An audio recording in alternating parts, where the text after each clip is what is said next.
So it was the day after Christmas and it was late at night. We're on the high of the holidays and I was laying there. And anyone who doesn't, believe in God will think I'm crazy when I say I felt like God was like, you need to look at his phone. And I remember sitting there in bed like, what?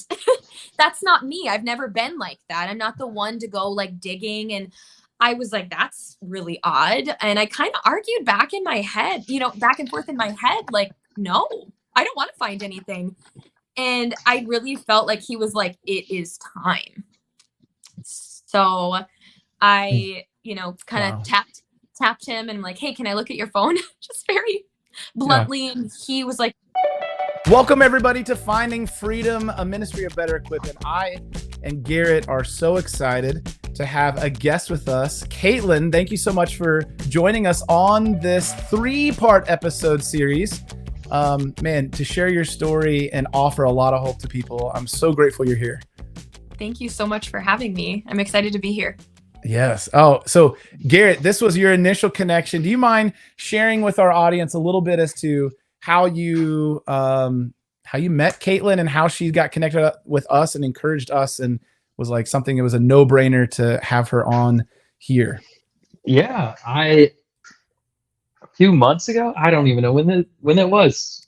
Several months ago, we went to we were in a hotel in Orlando, both with I didn't have my kids at the moment, but on a trip, and I saw a bright red shirt in a crowd of people in the cafeteria at the hotel we were at, and it looked like a very familiar shirt to me, and it said "Porn kills love."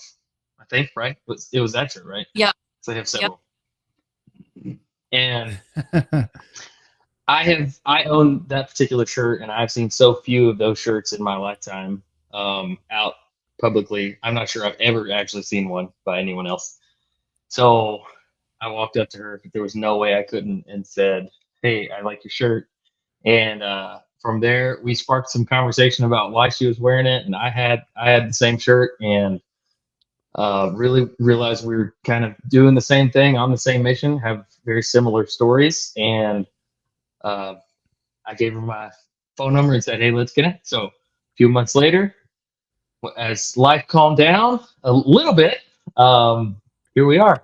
We have connected, and I talked to Katelyn for a little while and really hoped that she would share her story with our viewers, our audience here, because I think it's a really beautiful thing and a great thing.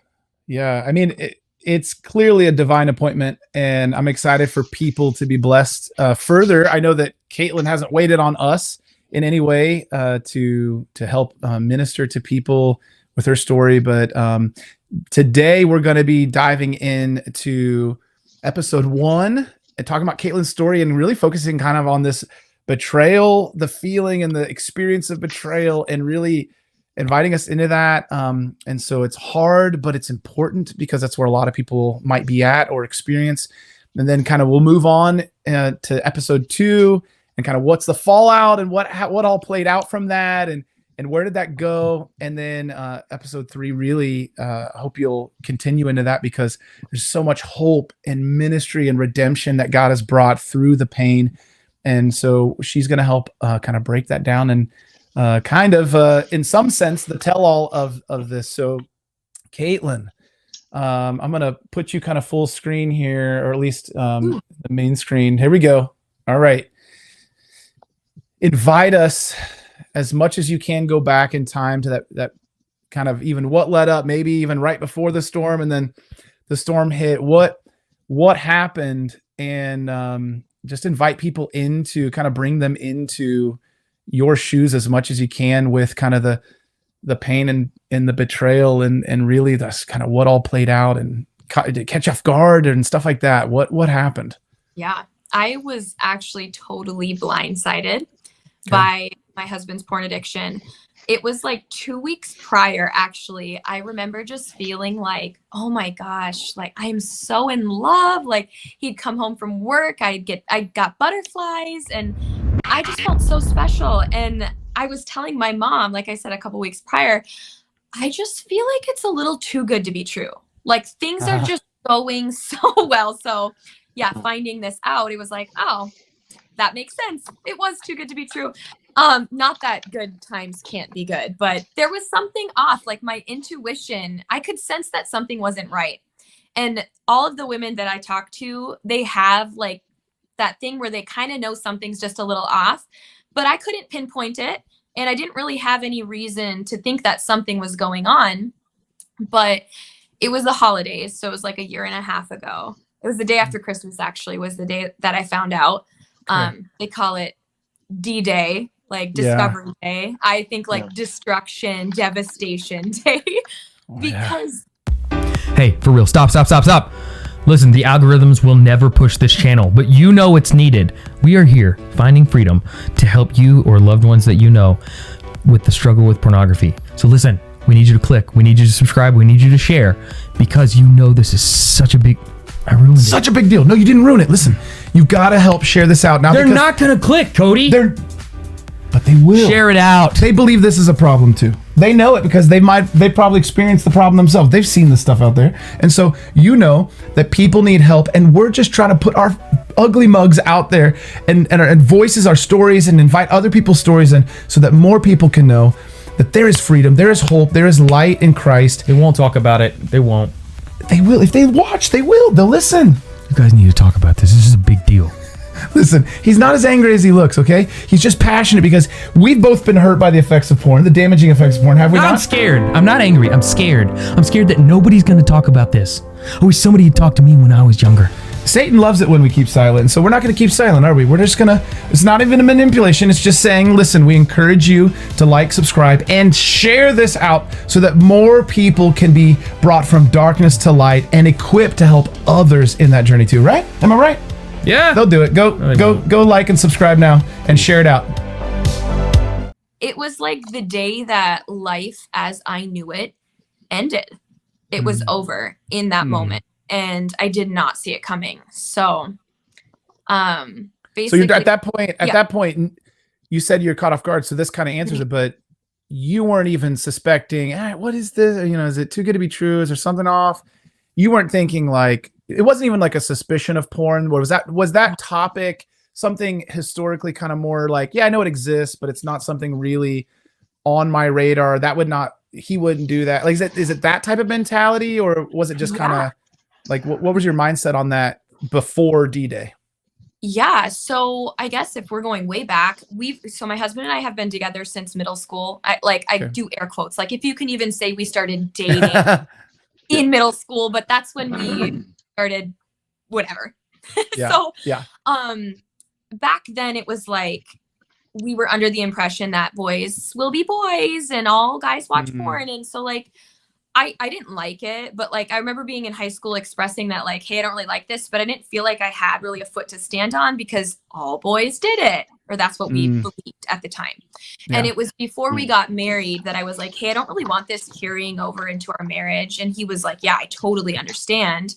And so, you know, we had been married almost 6 years, you know, when I found out, and that whole time I thought we were on the same page about it.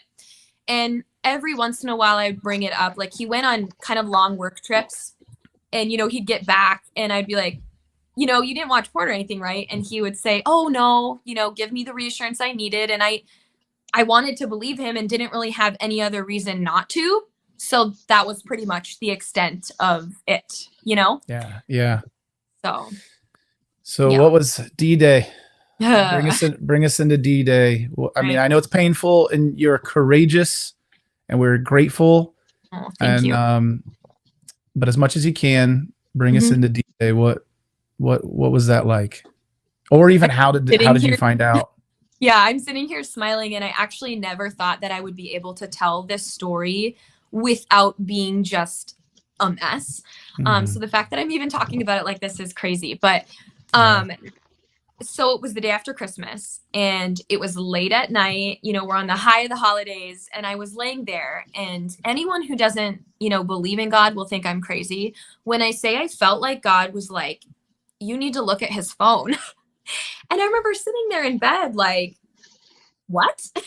That's not me. I've never been like that. I'm not the one to go like digging. And I was like, that's really odd. And I kind of argued back in my head, back and forth in my head, like, no, I don't want to find anything. And I really felt like he was like, it is time. So I, kind of tapped him and I'm like, hey, can I look at your phone? Just very bluntly. And he was like, yeah, sure, whatever, handed it over. Which we've never hidden anything on our phones or anything. So, and it's so easy to hide these days. He probably thought he was in the clear. So he handed it over and I did like such a deep dive. Like, oh my gosh. An FBI team, CIA team walks in. Yeah. You're like, I brought some friends. I hope you don't mind. Yeah.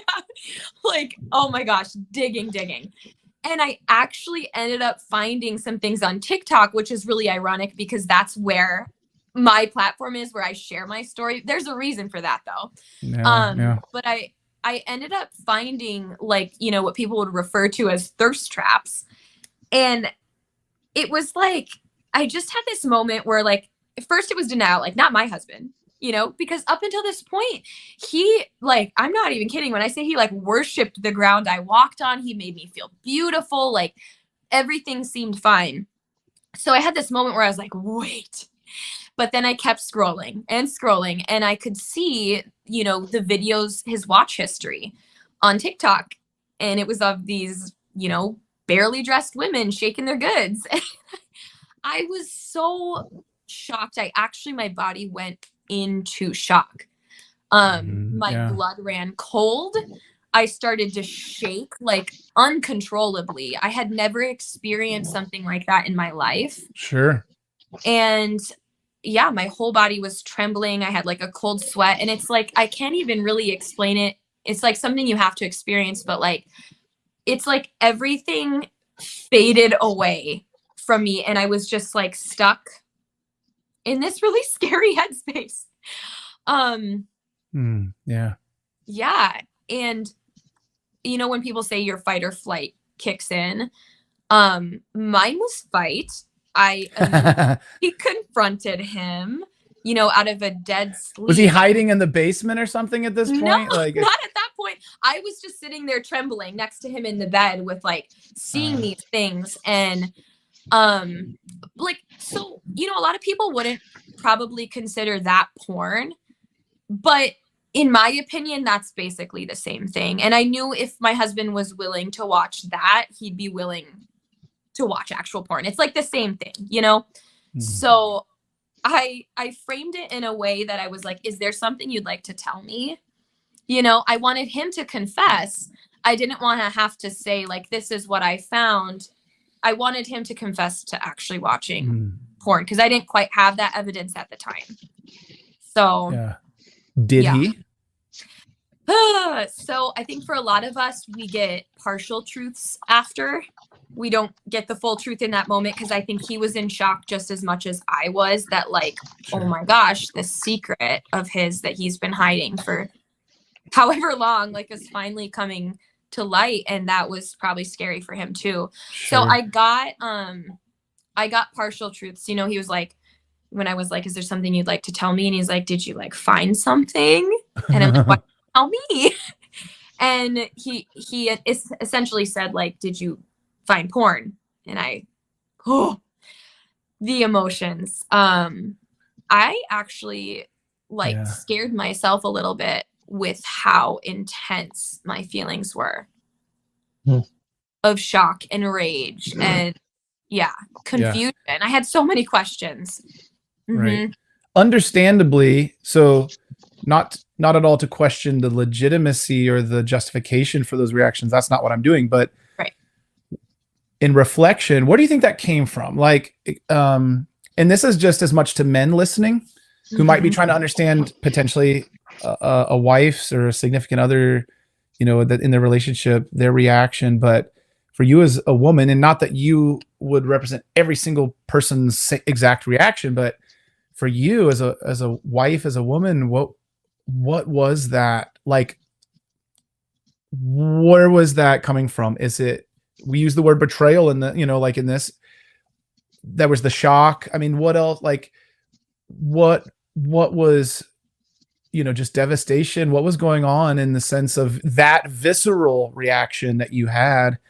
Where do you think that just like volcano kind of feeling was coming from? Right. In that? I felt so violated. Okay. I felt like, who is this man that I've been sharing my life, my body, my soul with? I thought we were on the same page, in terms of our morals and our values and what was and wasn't okay in our marriage. And for me, something like sex is so sacred. And I thought that was something we both shared. And to find that, he was sharing his sexuality, whether it's, physical or not, with these other people, was so devastating for me. And yeah, just the ultimate betrayal, because I made it clear that I viewed, watching pornography as cheating, essentially. And so yeah, I felt cheated. I felt violated, that I had been opening myself up and being honest and everything, and I wasn't receiving that in return. Yeah.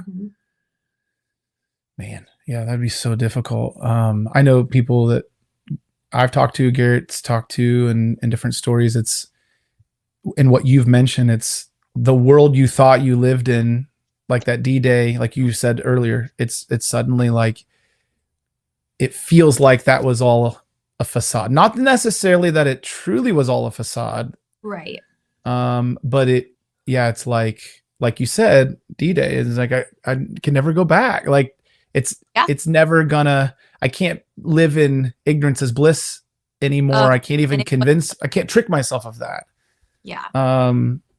Garrett, man, when you hear this, Garrett, what's going through your head, man? Like, whether it's a question or just a thought and comment on it, like. I mean, when Katelyn and I talked, like, I kind of asked her to share a story with me. I wanted to know more after that, 5 minutes we talked at in the cafeteria there.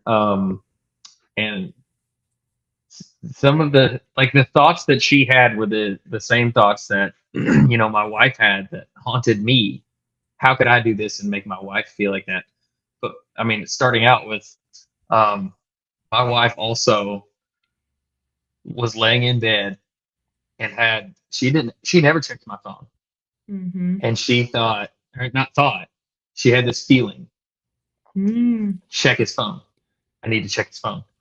And so the Lord works. I'm so grateful that he did in that moment. I'm so glad that the Lord moved in her and prompted her to check my phone, because it was out of nowhere. It wasn't her. She knew it wasn't just her her own thoughts. And so I'm so grateful, because I needed it to be exposed to her. I needed D-Day. But it was so painful. It's very painful to hear. Who are you? Yeah. I thought I knew who you were. I have no idea who you even are. So when you say, who is this man that I shared everything with, that it resonates with me, because, man, I've been there, and so many of our listeners are on one side or the other of that. This is such a common thing. And and a feeling of like, we've been together since middle school, and yet I feel like I don't know you. Shane and I, we started dating in high school, and it's the same thing. I don't even know who you are anymore, Right. So I'm sure that speaks to our audience, your audience, and but I wonder, what's that need? You had seen enough on the phone, on TikTok, right? On the history. And I don't want to get too far from just your story, but just in general, I think it's probably a pretty common thing, or maybe do you think it's a pretty common thing, that women say, is there something you need to tell me? What is that trying to open the door to? What did you want from that could change, or what did help or hurt the situation when you asked that question? I think, honestly, just providing him the opportunity to be honest. And, when you find these things, it's like, obviously they haven't been honest. And so I think, I've always said, had my husband come to me and said, hey, I'm struggling. or, you know, I reached out to a therapist because this has been going on and I'm struggling with porn, I would have been able to have so much more respect for him. But having to discover it yourself is so Yeah. hard. So I think for me in that moment, I was giving him a chance to just be honest about one thing, at least. Yeah, so kind of choose your hard. They're both hard, but one is a more respectable, probably productive hard. Still got to grapple with a lot of things, no doubt, and many emotions, and but it's kind of like, you know, there's a difference between D-Day and is this a World War type of situation in your marriage? And in my language, the volcano erupts, you know, D-Day happens in the moment. If you don't mind, from at least your perspective, as much as you're willing to share, are you able to invite us into, in the coming days, weeks, and months, while it was still fresh though, how would you describe your husband? Not that, again, he would represent every husband in that situation, but I think there's some listening who they're really going to resonate with your side of the story just because of their position in the relationship. But then there's some listening who are going to be like, I'm terrified to be in the position your husband was in. So you've already said, man, it would have been better if he just brought it to me. It's still painful, but you know, that he desired to get help. So that's something that any listener out there struggling with this can hear. But what was that like for him suddenly, after working so hard to not be exposed and keeping it under the rug and keeping it from you and not trying in his head not to let it interfere in your relationship? But now it's like, can't take it back, can't be unfound out. What was that like for him? I think he was terrified. Pure terror. And he expressed that to me too. Like he said, those first even couple months, like I was operating out of just pure fear. And yeah, they work so hard to hide this thing. And then all of a sudden it's brought to light, you know, typically in a pretty traumatic incident, which was our situation. And so for him, I think both of us were just in complete shock. We spent like many nights. I want to say honestly for the first couple months. And I think I took it to an extreme, trying to get answers to my questions, but like staying up so unbelievably late, just me asking him questions and him being as honest as he was comfortable at the time. I think there's still a part of them afterwards that like wants to protect that because it's so scary to them to be fully known. So they still, I think a lot of them will try to protect the addiction or, you know, their secrets. So like for me, I didn't get all of the answers that I was looking for, or I could tell that he wasn't being fully honest. And so that was, it was really hard for both of us, but he did his best to be understanding and present and sit with me in my pain. But also I think in those moments, he was just terrified as well. Yeah, he's probably thinking, am I about to lose everything? You know? Yeah. You know, have I basically, I don't know if this is the wording you'd use, but did I basically commit suicide maritally in this, you know, and is it ever going to recover? Am I able to, you know, like for both of you, I think you're probably wondering, all right, what does this mean? Can we reconcile? Can we move forward? Does it stay at this state? Lack of sleep probably doesn't help it. Oh my gosh. You know, like in terms of thinking clearly, but it's probably hard to sleep at the same time. Yes. And at that point in time, I wasn't even able to think about like, am I staying or leaving? Like my gut reaction was like, I'm leaving. Like, who are you? I can't do this. I was so shocked. That was before I learned, you know, more of the logistics of how, you know, addiction impacts the brain and more of my husband's story and things like that. Just my initial reaction was like, I need to get out of here.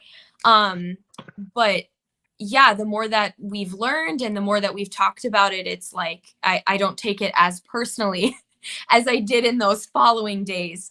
But at that point in time, rather than thinking of like, can we fix this? It was like, how can I even survive the next moment? And also trying to figure out who the heck I'd been married to this whole time. Yeah. So yeah.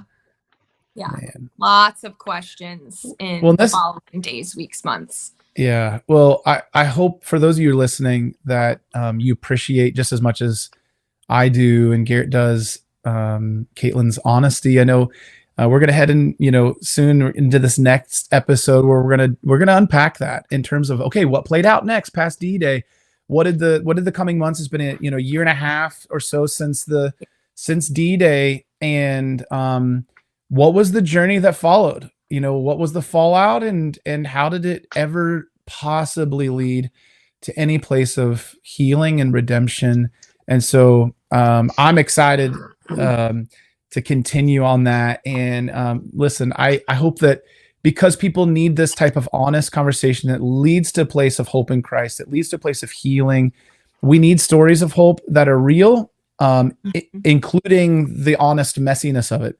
So I hope that you'll share it out, not just so we can get more likes or clicks or anything like that, because there's people who need this type of story and healthy exposure to honest conversations like this. So I hope you'll join us for episode number 2 really soon. And again, Katelyn, thank you for joining us in this and continuing the conversation.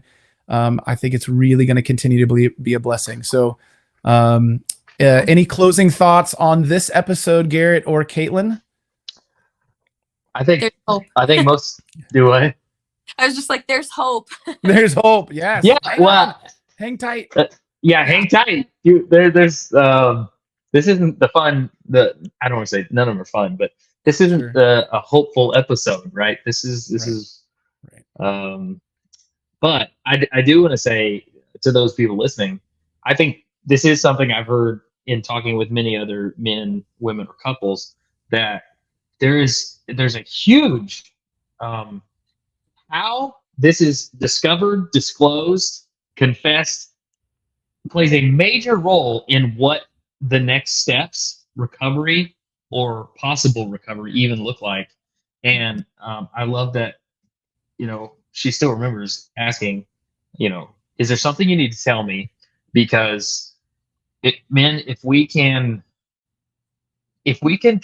you're ready to change, if you're ready to have literally the number one human being, in your life that's can help you with this, if you're ready to invite them in to the light or expose them to the dark, but in that you're shining light into your darkness.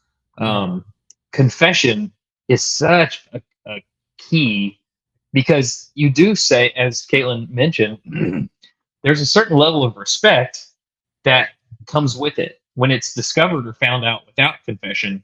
You pretty much start at ground zero when it comes to trust, respect and trust. I think coming with a confession, a plea for help, to be open and honest without having someone or your spouse pry it out of you and interrogate you, all those questions that are going to come, but you voluntarily say, I have to talk about this. I need to talk about this. It shows the level of your commitment and awareness of where you even stand in it, and that you have a conviction to change. So I just wanted to point that out before we kind of leave this episode.